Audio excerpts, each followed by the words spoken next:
And now, Diecast news and reviews on the Diecast Media Network. Well, hey there, folks. Chuck here, and I've got an interesting bit of unboxing today. I have a news-related thing in it as well. My neighbor is moving and is looking to unload his diecast collection, and I'm showing some pictures right now of some of the collection that I took. It's a lot of 1/18th scale. There's some 1/43rd scale.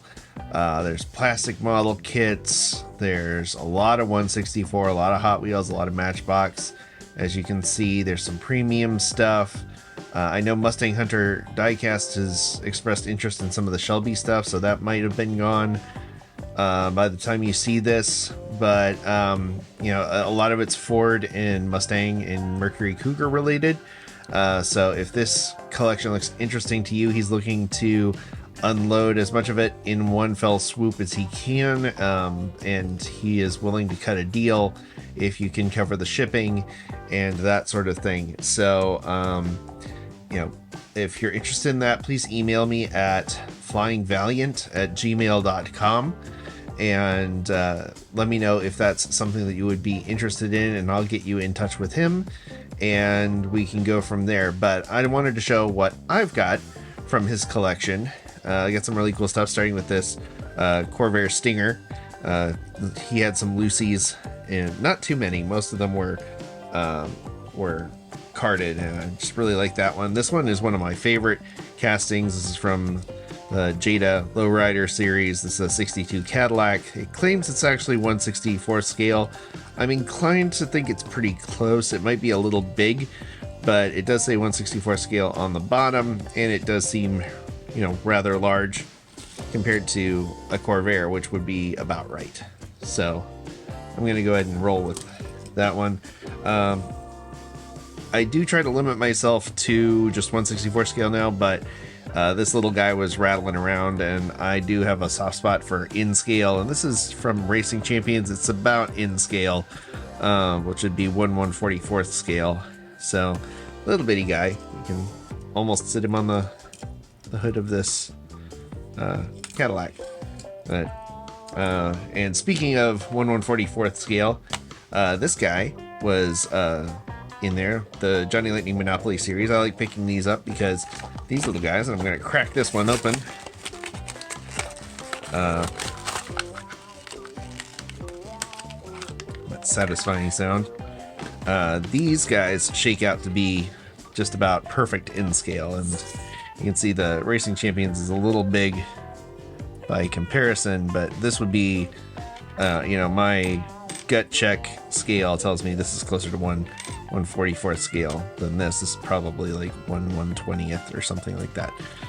Anyway, I'm sure somebody will correct me in the comments. And this is kind of a older casting from Johnny Lightning. You can tell because the A mirror, the vent mirror is filled in, and that was from their earlier castings when they didn't have the ability to have the open wings that they do now. It does have an opening hood.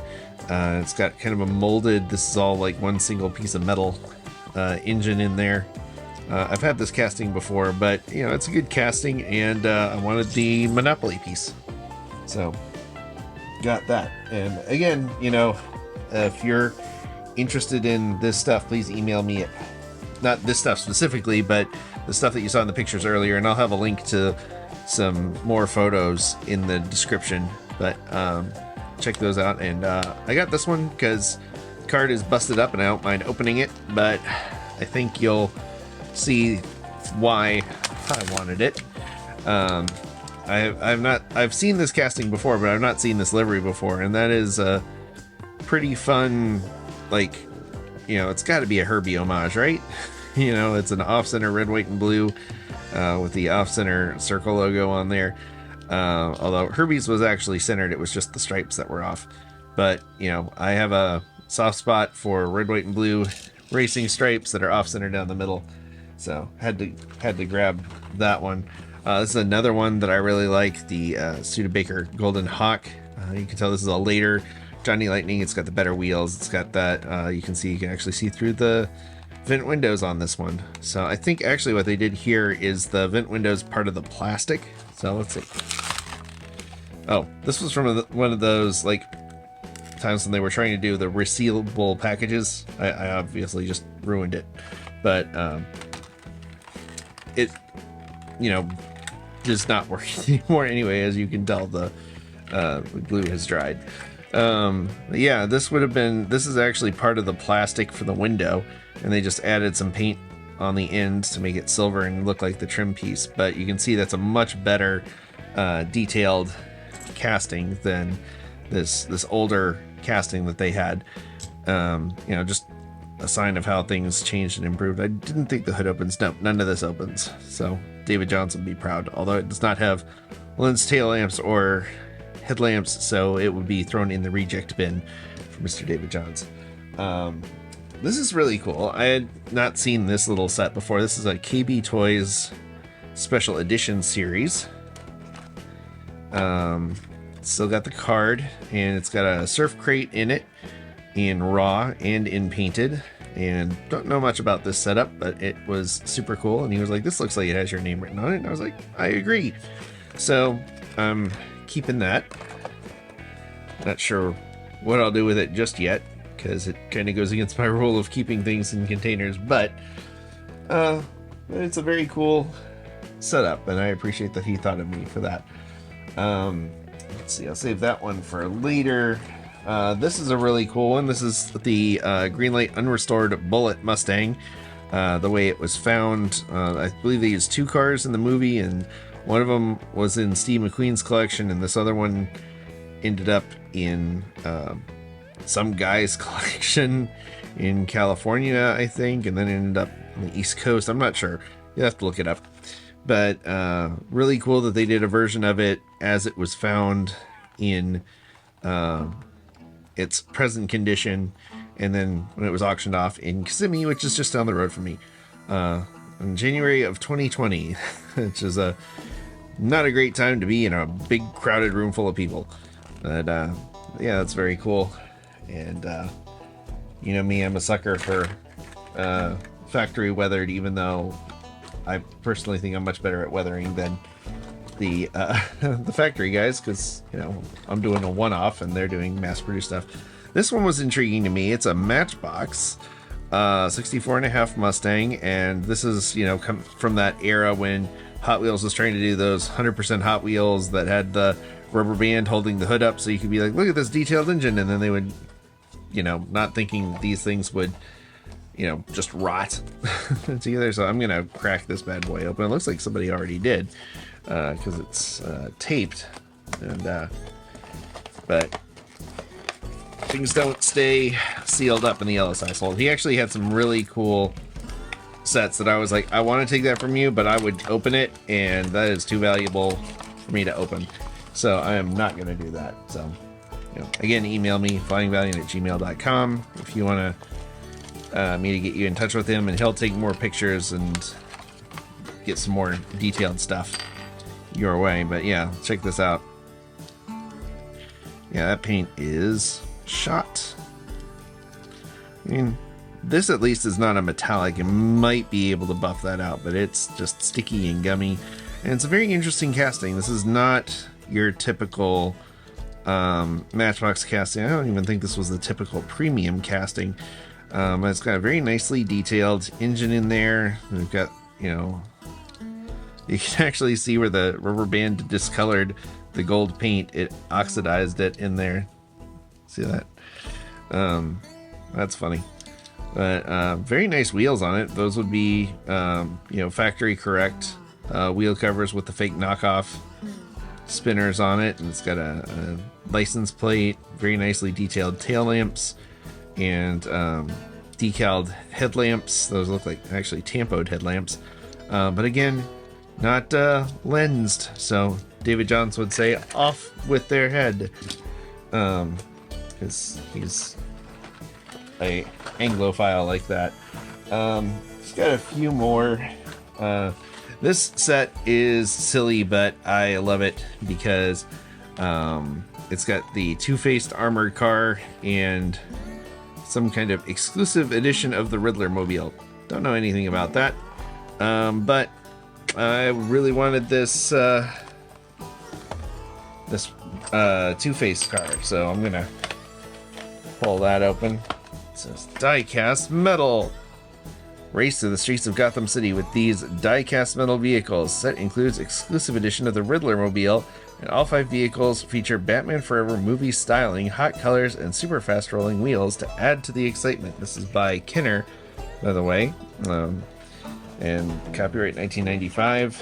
And you know, Hot Wheels just did their version of the Batman Forever Batmobile. It's significantly more accurate than this bad boy, but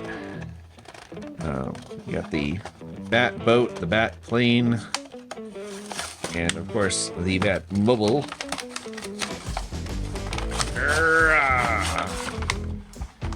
I'm gonna find out later this thing's worth $500. I doubt it. But yeah, look at that. 1995 DC Comics. So that is just wild. And I know it's goofy and it's whatever. It's not like anything. But I don't know. I like cars that look like they could be real cars and that are funky and stylized, and this is a casting that I have never seen before. And I wanted it. So now I have it. This looks like this would be a Buick. Some kind, just says Hasbro 1995 DC. Yeah, that's screaming Buick at me. Even without the portholes. Got a little roof to it. I don't remember if the Riddler had a Buick in it, but it's got that really great toothy grill on it. Yeah, fun casting. These wheels make me think this is based on a Corgi, which it might be. I don't know. Get the little bat boat. It's 1/64th-ish. That plane is definitely not 1/64 scale. But yeah, it's fun. And a highly stylized version of the Batmobile. Let's see, are they fast? No, it is not fast. How's this one? That one's much faster. Yeah, I'd say they're okay. This kit, customization in a box dream right here. I had the Roadrunner version. It was like a Roadrunner and a GTX, and I'm not going to crack this one open because it's going to make a huge mess, but look at it, sir. Look at all of the variety. You've got enough to make 2 complete cars. It says 72 variations, which math-wise, I guess that's got to play out, but I would think there would be more. So it looks like you got 2 stock motors, you got 2 souped up motors, you've got the convertible windshield, you got a hard top, you got the convertible top up, there's the boot for the top down, you got 1, 2, 3 different types of wheels, 4 different types of wheels, because it's 5-spoke and 6-spoke in there. Got, let's see, there's 2 sets of tires, 3, 4 sets of tires, 2 complete interiors, and a partridge in a pear tree. Yeah, I wish they would do more kits like this. And can you believe 2 for $5 for all of this? Like that's incredible. And you know, it's all already disassembled and ready to paint. And it's a little newer than most of the cars that I like to build, but you know what? These cars are coming up on, 25 years old, pretty close. So there's also a decal sheet in there too. I'm not going to open this. I'm not going to open it. I'm not going to open it. All right. So we're almost to the end of this, the stuff that he got me, and then I'll move on to the new stuff that I'm excited about. Older M2 lift kit with 2 Mercury Cougars in it. Very cool, and I'm always down for more lift kits. Just a nice all-around thing. Interesting colors. Metallic orange. This thing caught my eye, and I thought it was really wild. This is a Ford dealership kit from Hot Wheels World. And I'm going to move it around a little bit because it's a little close here. But I want you to take a look at something that I thought was very interesting on this. It comes with 1 car. It comes with looks like a mid-90s Mustang in there. I think that's the, yeah, it looks like it's the 96 to 98 model Mustang. But take a good look at these cars and, you know, see if you notice what I notice about this Hot Wheels kit. Mostly that these are not Hot Wheels. Well, they are and they aren't. These guys here are Corgi Juniors that were later kind of brought in when Mattel bought Corgi Juniors. They put them in as Hot Wheels. I've never seen this one in just white and gray. I've seen it in a hot pink. But yeah, it had a lifting tailgate, and these Thunderbirds had lifting hoods, and that would have been unusual for a Hot Wheels car of this era.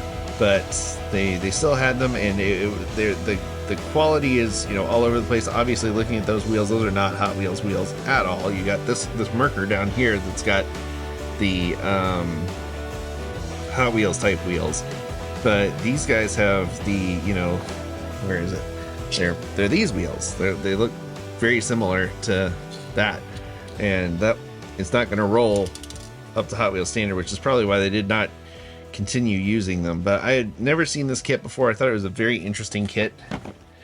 It's dated 1996, so yeah, it would be like a 96 Mustang in there, and you know, the Hot Wheels world, very cool setup. This would have been, you know, right after I stopped being really interested in that sort of thing for a while. But you know, these playsets still have a soft spot in my heart, and I was just like, hey, you know, what would you want for this? And he gave me a really good price on it, which is none of your business. So anyway, again, you know, check out those photos, check the link in the description, and you know, maybe we can work something out. So these are some things that I've found locally. This is a kit that I found at my local O'Reilly, and they were it was tore up, and they knocked $1 off for me, which was nice of them. But really cool. I had not seen this before. It's got this Swamp Raider MBX raft boat combo, some kind of fantasy, kind of a G-Wagon looking thing. It says I Heart Crocs on the back of it. I don't know if you can see that or not. And it comes with these two nice 1/64th-ish scale crocodiles. Are they really 1/64 scale? Well, crocodiles come in a lot of sizes. So, yeah, I don't know. It's kind of hard. They look kind of gatorish to me, but, you know, what do I know? I only live in Florida. And it comes with this tree that would be, you know, large bush to small tree size, and a dude with either a whip or a snake or something. Anyway, cool kit. I could do some fun stuff with that. Very excited to finally get one of these in my collection. This is the 91 Mitsubishi 3000 GT from our friends over at Round 2 and AutoWorld. Beautiful casting. And I've got the Dodge Stealth already, but you know, once again, the detailing on the underside, fantastic. And again, for, you know, less than $5. No, was it? Yeah, I think they're $497 or $597, something like that. And you got the windshield washer or wiper on the back. It's kind of, it's molded in, but it's still painted. And you know, is the hood open? It looks like the hood opens. Let's see.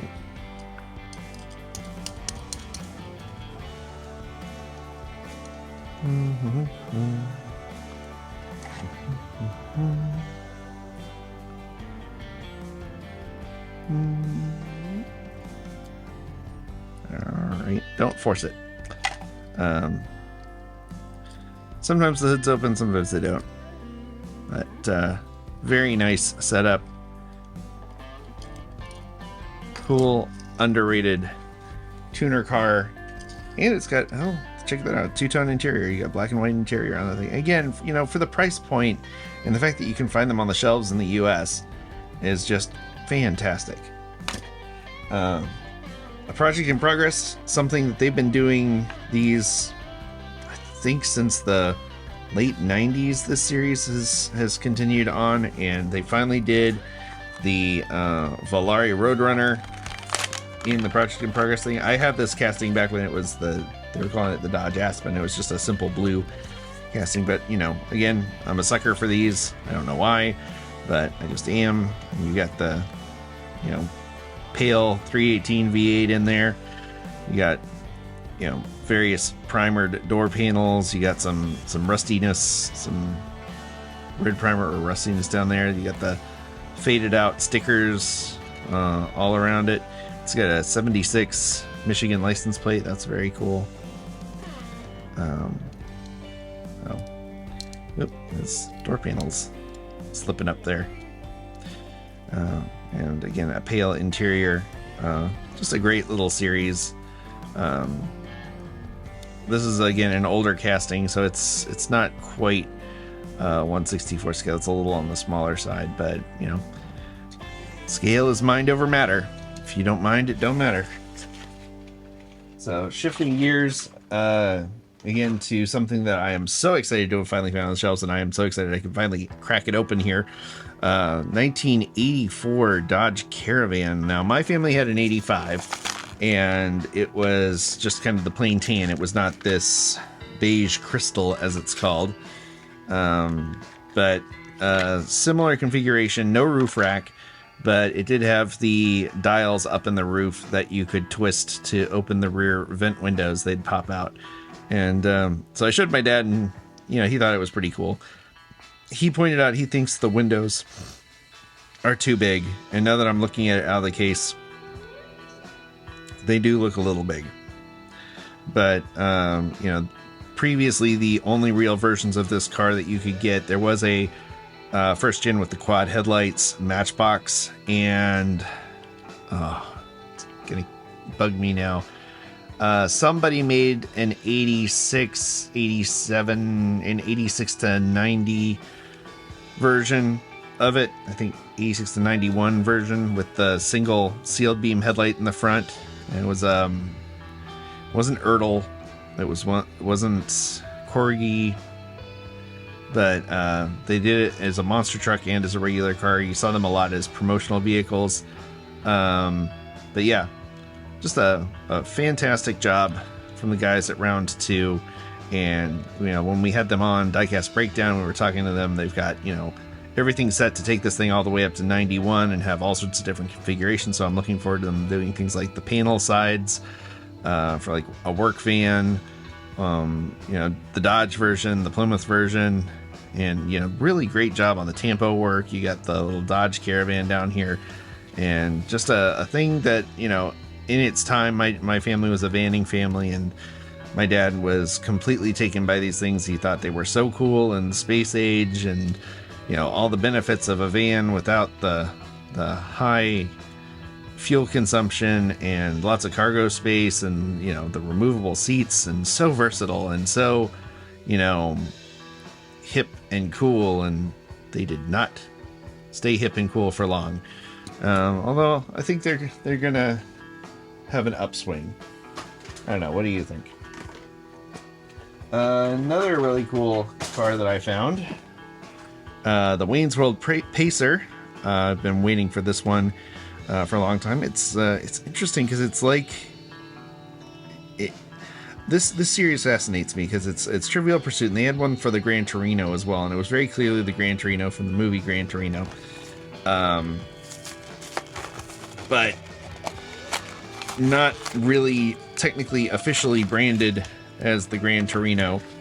So let's see, does it have a, usually they've got something on the bottom. So it says Hasbro 2023, that would be for Trivial Pursuit. Tomy International Round 2, all rights reserved. So it doesn't say anything about the movie company that did Wayne's World, which is escaping me at the moment. I want to say it was Universal, but yeah, very nice recreation of Wayne's 76 Pacer with the little subtle flames on it. You know, classic bit of fun, a very fun movie. Dark blue interior.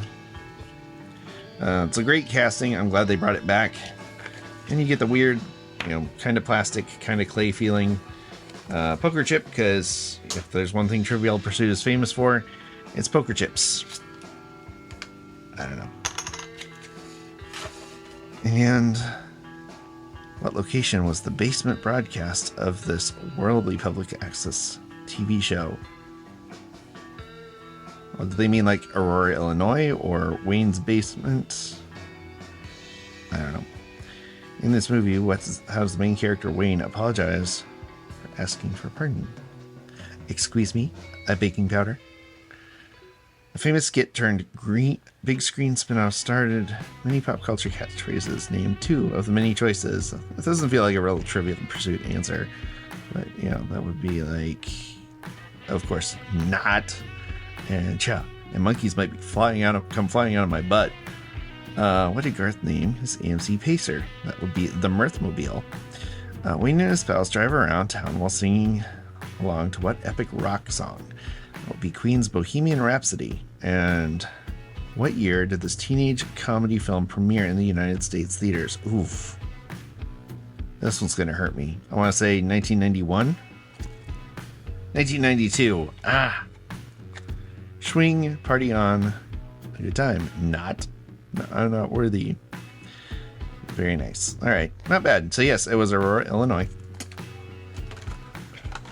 Alrighty. Moving on.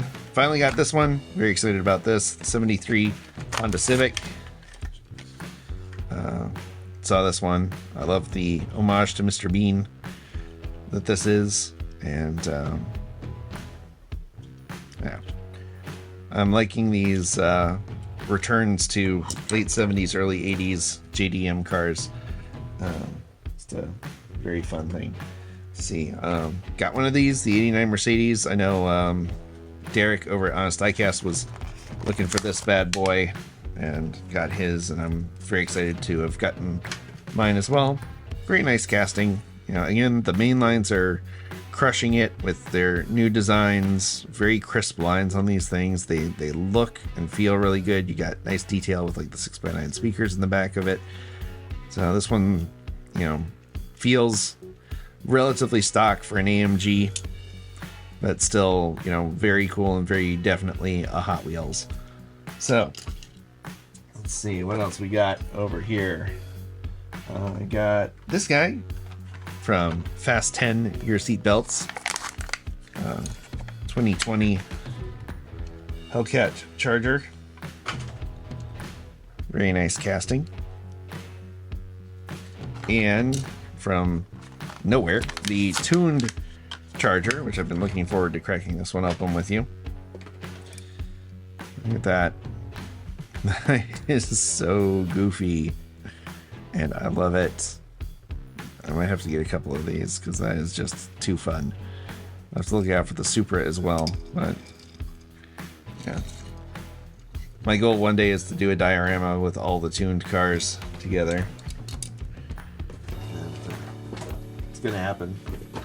By the way, if you haven't gone over to Twice Diecast yet and checked it out, I did a What's Crackin' with David at Twice Diecast. I'm gonna finally officially crack this one that he gave me. It's the 1980 Dodge Diplomat from Greenlight. And very cool casting. Very nice that it's already in white, so if you had decals and you just want to throw decals on it, you could, or I could, you know, throw some matte finish on this and use that as a primer to paint over it. So I'm not sure what I'm going to do with this one yet, but David has certainly thrown down a very nice gauntlet for me, and it does have lensed taillights at least, so it might have gotten a begrudging nod of approval from Mr. David Johns, despite not having actual lensed headlamps. All right, got some more. Got this bad boy. Have not cracked this one yet. This one was a polarizing one, the T1 Rockstar. I don't know. I liked it. I thought it was cool. I want to open it. I'm going to open it.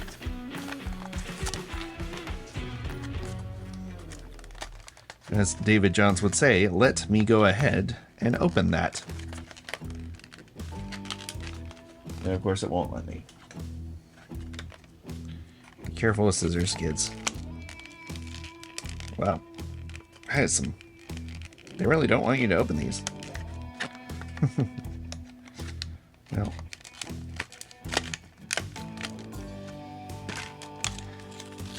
I will not be thwarted Look at that. I don't know. I think it's pretty cool. No real suspension to be seen on here. It's not really got any travel on it. Base is pretty simple. But I do like the little sticky outy windows. And it's a fun casting. I might customize this one, actually. I think that would be a fun one to customize. So, see, give it the full chuck send. Let's see what else we got. That one is empty. Where'd the other one go? I'm so excited to open this one with you. I'll be right back. Alright, I'm back. Open these off camera because Alright, there's the Mustang Club Car. I'm not going to open this one just yet because I might use this one for a giveaway or something, but the RLC 23, it's still available as of recording this. It's a nice casting. I want to open it. I might do it later. There's one of these, though, that I'm definitely opening. Okay, there's the Jaguar XKE type. Do I open this one? I'm not sure if I do.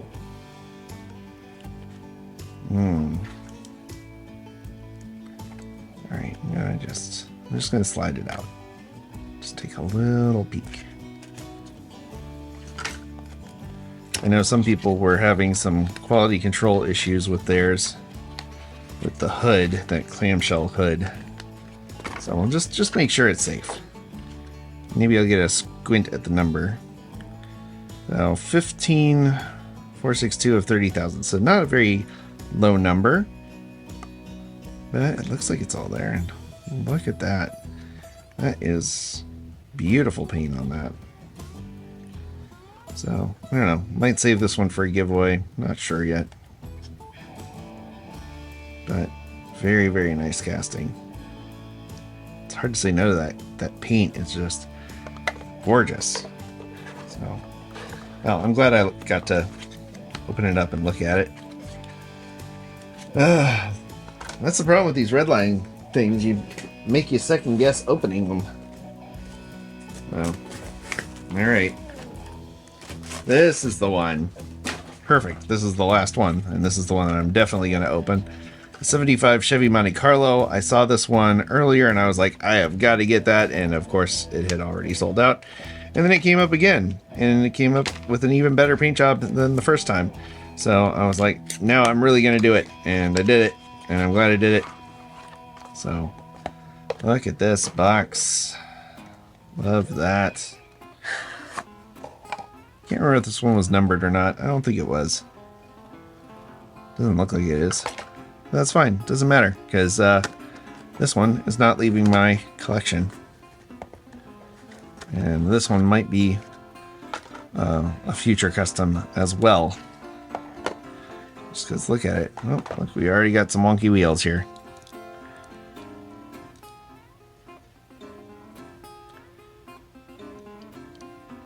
There we go. Straighten that bad boy up. Yes, I'm really hoping this is another one that, you know, the AutoWorld guys or Greenlight or somebody will do these more the colonnade style era Montes and Buick Regals and the Super Malays land yacht things. But yeah, look at that. Twinkle toeing along. And then nice and lean and low. Let's see how that stacks up to that Cadillac here. That Cadillac definitely looks big now. So, I don't know. The Monte might also be small. But, see, this is the fun of, you know, I was talking with Derek. Okay, you got this Honda Civic that is like dwarfing the Monte, and yeah, the Monte is like slammed down, but so is the Honda. And anyway, it's fine. It's fine. So actually, we got an AutoWorld right here. There we go. That actually does look pretty close. That looks much more accurate than that. So I'm definitely thinking the Jada is big now. And the Monte is a little bit closer to actual true 1/64 scale. So thank you again to AutoWorld for being reliably 1/64 scale. This Greenlight too is Greenlight's pretty good with their scales. So yeah, it looks like this might actually be a little small, but you know what? I don't mind. It don't matter. And that is some gorgeous paint on that, and we're gonna use that as our car to go out on. So again, thank you so much for joining me on this kind of unboxing / news and reviews type episode. Still not even sure if I'm going to call it a news and reviews or an out of the box, because it's a little of both. But yeah, as always, I want to thank you for coming along with me for the ride. So until next time, stay fresh, cheese bags.